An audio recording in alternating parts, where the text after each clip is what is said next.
જય સ્વામિનારાયણ વિદ્યાર્થી મિત્રો, ધોરણ 6 વિષય ગણિત, એકમ 10 માપન. મિત્રો, આગળના લેક્ચરમાં આપણે સ્વાધ્યાય પોથીના પૂરક સ્વાધ્યાય વિશે માહિતી મેળવી, તેમજ વ્યાખ્યા પણ જોઈ. અને તમામ વ્યાખ્યા તમારે પોતાને મેં પાકી કરવા પણ આપી હતી અને 5 વાર લખવાનું પણ કહ્યું હતું. તો હું આશા રાખું છું કે તમે બધાએ લખી હશે અને પાકી પણ કરી હશે. જો વ્યાખ્યા આવડશે, એટલે કે જો સૂત્રો આવડશે તમને, તો જ તમે દાખલા ગણી શકશો. તો હવે જોઈએ સ્વાધ્યાય 10.1, નીચેની દરેક આકૃતિની પરિમિતિ શોધો. નીચેની દરેક આકૃતિની પરિમિતિ શોધો. તો આગળ પણ આપણે આ પરિમિતિ સમજ્યા હતા. મિત્રો, અહીંયા તમને ABCD નથી આપ્યું, સીધી પરિમિતિ આપી છે, કારણ એના ખૂણા અલગ અલગ છે. તો આ જે આકાર છે એને કયો આકાર કહેશો? તો કે બંધ આકૃતિ. કેવી આકૃતિ છે? બંધ આકૃતિ, જે એક પોઈન્ટથી શરૂ થાય છે અને જ્યારે તમે આખી આકૃતિને ગોળ ફરો છો ત્યારે પૂર્ણ થાય છે, ખુલ્લી નથી રહેતી ટૂંકમાં. એટલે કે આપેલ આકૃતિ બંધ આકૃતિ છે. આપેલ આકૃતિ બંધ આકૃતિ છે. હવે વાત કરીએ તો કે જે દાખલો આપ્યો છે એ આપણે સમજીએ. તો નીચેની દરેક આકૃતિની પરિમિતિ શોધો. તમે જુઓ છો અહીંયા પરિમિતિ આપી છે 4 સેમી, 2 સેમી, 1 સેમી અને 5 સેમી. એટલે કે 4 સેન્ટીમીટર, 2 સેન્ટીમીટર, 1 સેન્ટીમીટર અને 5 સેન્ટીમીટર. હવે વાત કરીએ આપણે તો કે 4 centimetre plus 2 centimetre plus 5 centimetre plus 1 centimetre. એટલે કે જે પરિમિતિ આપી છે એનો આપણે શું કરીશું? તો કે સરવાળો. જે આપેલી પરિમિતિનો આપણે સરવાળો કરીશું. તો ચાલો જોઈએ, 4 centimetre plus 2 centimetre plus 5 centimetre અને પ્લસ 1 સેન્ટીમીટર. બરાબર? તો આ ચારેનો જ્યારે તમે સરવાળો કરો છો તો જુઓ, 4 વત્તા 2 વત્તા 5 વત્તા 1 કેટલા થાય છે? તો 4 ને 2 6, 6 ને 5 11 અને 11માં 1 ઉમેરો તો 12. તો ટોટલ કેટલા જવાબ આવે છે? તો કે 12 સેન્ટીમીટર. કેટલું આવે છે? 12 સેન્ટીમીટર. તો આપેલી આકૃતિ જે છે, આપેલી જે આકૃતિ છે તેની પરિમિતિ કેટલી થાય છે? તો કે આપેલ આકૃતિની પરિમિતિ થાય છે 12 સેન્ટીમીટર. હવે જોઈએ, એ જ રીતે આપણને પંચકોણ આપ્યો છે, બીજી એક આકૃતિ આપી છે, તો આપણે સૂત્ર પણ મૂકી શકીએ છીએ, જે આગળ આપણે સમજ્યા હતા કે પંચકોણની પરિમિતિ બરાબર 5 ગુણ્યા એક બાજુની લંબાઈ.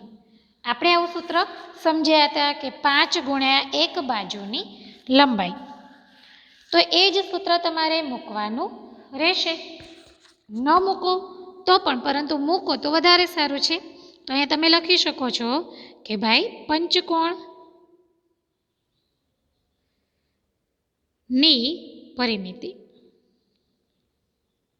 બરાબર 5 ગુણ્યા એક બાજુની લંબાઈ. બરાબર? હવે જોઈએ તો કે 5 ગુણ્યા, એટલે કે તમે એ રીતે પણ, આ જે મેં ગણ્યો છે એ જુદો છે, તમારે આ રીતે પણ ગણી શકો. હું 2 રીત શીખવાડું છું. તો 5 ગુણ્યા ગમે તે એક બાજુની લંબાઈ. બરાબર? 5 ચોક 20 સેન્ટીમીટર.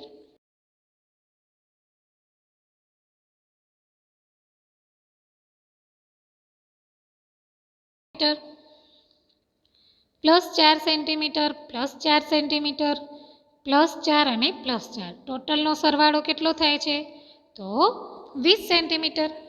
તો આ રીતે પણ તમે એને ગણી શકો છો. જવાબ બંને સરખો જ આવે છે. તમને રીત મેં 2 શીખવાડી છે, બેમાંથી એક રીત તમને ફાવે એ રીતે તમે ગણી શકો છો. હવે આગળ જોઈએ દાખલા નંબર 2.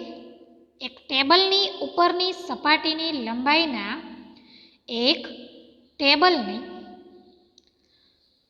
એક ટેબલની ઉપરની સપાટીની લંબાઈના માપ 2 મીટર 25 સેન્ટીમીટર અને 1 મીટર 50 સેન્ટીમીટર છે.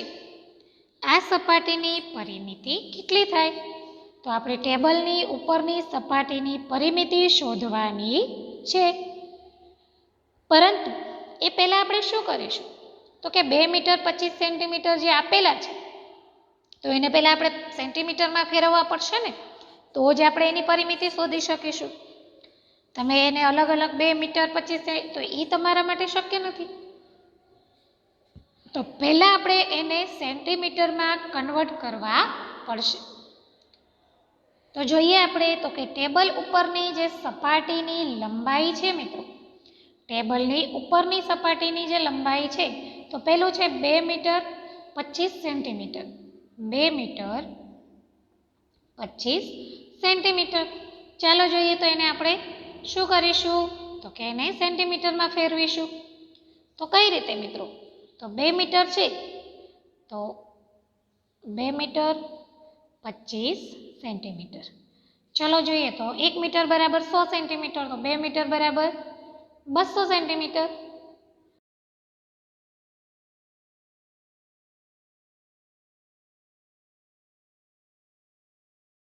સેન્ટીમીટર. ચલો એકને આપણે સેન્ટીમીટરમાં ફેરવી દીધા. હવે જોઈએ બીજી આકૃતિ, બીજી રકમ. તો એમાં 1 મીટર 50 સેન્ટીમીટર, તો 1 મીટર 50 સેન્ટીમીટર. એને આપણે ફેરવીશું. 1 મીટર બરાબર 100 સેન્ટીમીટર પ્લસ 50 સેન્ટીમીટર. તો 100 પ્લસ 50 150 સેન્ટીમીટર.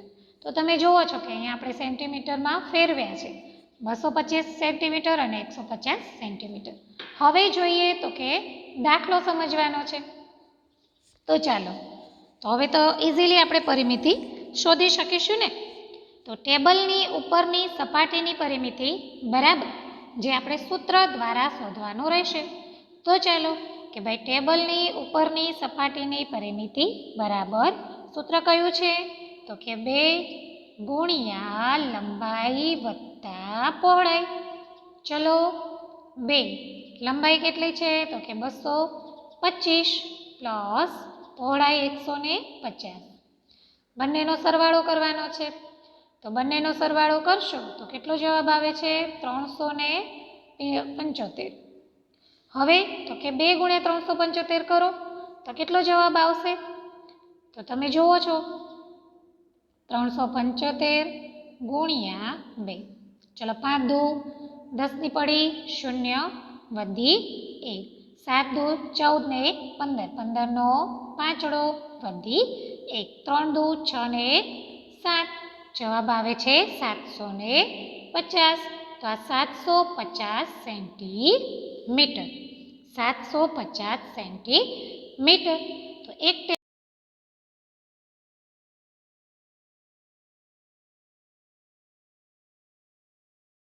મિત્રો આપણો જવાબ 750 સેન્ટીમીટર આવ્યો. આપણને કીધું નથી કે તમે મીટર સેન્ટીમીટર કરો, પરંતુ જો કરવા હોય તો 7 મીટર અને 50 સેન્ટીમીટર બરાબર. તો આ રીતે પણ તમે લખી શકો છો. તો આપણે જોયો દાખલા નંબર 2. જો સૂત્ર આવડશે ને તો દાખલો તમે ઇઝીલી ગણી શકો છો. હવે જોઈએ દાખલા નંબર 3. લંબચોરસ આકારના જમીનના ટુકડાની લંબાઈ. લંબચોરસ આકારના જમીનના ટુકડાની લંબાઈ 0.7 કિલોમીટર અને પહોળાઈ 0.5 કિલોમીટર છે. તેને ચારે તરફથી તારની 4 હાર વડે બંધ કરવા માટે કેટલી લંબાઈનો તાર જોઈએ? ફરી એકવાર, લંબચોરસ આકારના જમીનના ટુકડાની લંબાઈ 0.7 કિલોમીટર અને પહોળાઈ 0.5 કિલોમીટર છે. તેને ચારે તરફથી તારની 4 હાર વડે બંધ કરવા માટે કેટલી લંબાઈનો તાર જોઈએ? તો ચાલો, લંબચોરસ આકારના જમીનના ટુકડાની લંબાઈ કેટલી કીધી છે તમને? તો કે તમે જુઓ છો કે ભાઈ લંબચોરસ આકારના જમીનના ટુકડાની લંબાઈ 0.7 કિલોમીટર છે અને પહોળાઈ 0.5. તો પહેલાં લંબાઈ તો પરિમિતિ દ્વારા આપણે પહેલાં એનું સૂત્ર મૂકીને દાખલો જોઈશું. તો પરિમિતિ બરાબર સૂત્ર છે આપણું 2 ગુણ્યા લંબાઈ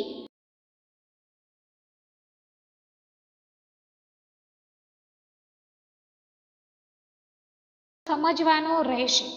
બરાબર, કદાચ આ ચિહ્નો જરૂરી નથી, સમજવા માટે જ છે, બાકી બોલવાનો ગુણાકાર જ છે આપણે. તો હવે 2 ગુણ્યા કેટલી છે લંબાઈ? 0.7 પ્લસ 0.5 પહોળાઈ. બંનેનો સરવાળો કરો. 0.7 પ્લસ 0.5. ચલો 7 અને 5 12, નો બગડો વધી 1. પોઈન્ટની નીચે પોઈન્ટ કાંઈ નથી તો 1. કેટલો જવાબ આવે છે? 1.2. કેટલો આવે છે? 1.2. તો તમે જુઓ છો કે ભાઈ 1.2 આવે છે એનો જવાબ. તો એ લખીશું કે 2 ગુણ્યા 1.2. હવે એ બંનેને ગુણાકાર કરો તો જવાબ આવશે 1.2 ગુણ્યા 2. 2 દુ 4. પોઈન્ટની નીચે પોઈન્ટ 2 એકા 2. 2.4 કિલોમીટર. તો કેટલો આવે છે? 2.4 કિલોમીટર. તો આપણે પરિમિતિ શોધી મિત્રો કે લંબચોરસના આકારના જમીનના ટુકડાની પરિમિતિ કેટલી આવી? 2.4 કિલોમીટર. હવે એવું કહે છે કે ભાઈ એક હારના તારની લંબાઈ 2.4 કિલોમીટર હોય તો આપણે કેટલા એવા તાર લગાવવાના છે? 4 હાર લગાવવાના છે. કેટલા? 4 હારના તારની લંબાઈ કેટલી? તો આપણે શોધવી પડશે ને. તો કે 4 ગુણ્યા 2.4. જવાબ આવશે 9.6 કિલોમીટર. હવે મેં તમને ગુણાકાર પોઈન્ટમાં પણ સમજાવી દીધા છે.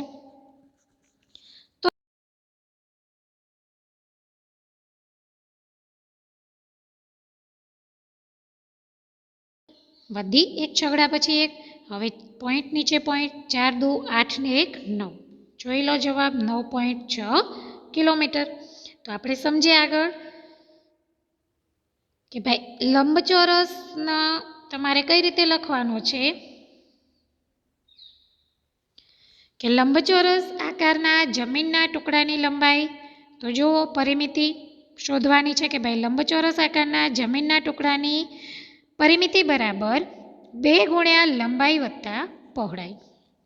હવે લંબાઈ વત્તા પહોળાઈ આપણે લખીને એનો સરવાળો કરીશું તો આપણને જવાબ મળે છે 1.2. 1.2 ને 2 સાથે ગુણાકાર કર્યા તો 2.4 કિલોમીટર. હવે આપણે જોયું કે ભાઈ એની પરિમિતિ આટલી છે. હવે એક બાજુ તાર લગાવવાના જો 2.4 કિલોમીટર થાય તો આપણે 4 હાર લગાવવાના છે. તો કેટલા? તો 2.4 ગુણ્યા 4. તો કેટલો જવાબ આવે છે? તો કે 9.6 કિલોમીટર તાર જોઈએ. કેટલો જોઈએ? 9.6 કિલોમીટર તાર જોઈએ.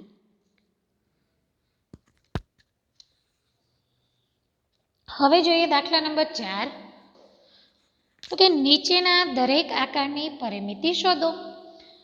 તો મિત્રો આજે આપણે જોઈએ કે ભાઈ તમે આ આકારની પરિમિતિ શોધતા સમજી ગયા છો.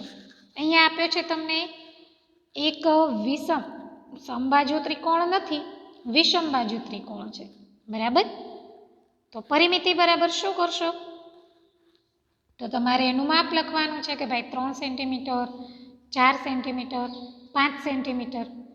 તો પરિમિતિ બરાબર 3 centimetre plus 4 centimetre plus 5 centimetre.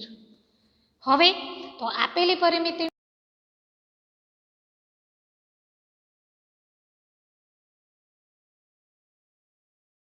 તેની કોઈ લંબાઈ જે ત્રિકોણની બાજુઓ છે સરખી નથી. સમબાજુ ત્રિકોણની પરિમિતિનું સૂત્ર છે પરંતુ આનું નથી તો આપણે સીધો દાખલો પણ કરી શકીએ છીએ કે પરિમિતિ બરાબર 3 centimetre plus 4 centimetre plus 5 centimetre. હવે આપેલ જે પરિમિતિ છે તો એનો આપણે સરવાળો કરીશું તો જવાબ આવે છે 12 સેન્ટીમીટર. 3 વત્તા 4 વત્તા 5 ટોટલ સરવાળો 12. તો આ રીતે પણ તમે દાખલા ગણી શકો છો. હજી એક દાખલો આપણે સમજીએ. તો સમદ્વિબાજુ ત્રિકોણ જેની સમાન બાજુની લંબાઈ 8 સેન્ટીમીટર અને ત્રીજી બાજુની લંબાઈ 6 સેન્ટીમીટર છે. તો એની પરિમિતિ શોધવાની છે. તો જુઓ, પરિમિતિ બરાબર ત્રણેય માપ લખી દેવાના. 8 centimetre plus 8 centimetre plus 6 centimetre. ચલો ત્રણેયનો સરવાળો 22 સેન્ટીમીટર. તો આ જવાબ તમારે લખવાનો રહેશે. તો મિત્રો આજે આપણે સ્વાધ્યાય 10.1 છે એના દાખલા નંબર 1, દાખલા નંબર 2, દાખલા નંબર 3 અને દાખલા નંબર 4 છે એના 2 દાખલા આજે સમજ્યા. બાકીના દાખલા આપણે નેક્સ્ટ લેક્ચરમાં જોઈશું. ત્યાં સુધી આજે કરાવેલું કાર્ય દરેકે સ્વાધ્યાય પોથીમાં મારી સાથે કરતા રહેવાનું છે. જય સ્વામિનારાયણ.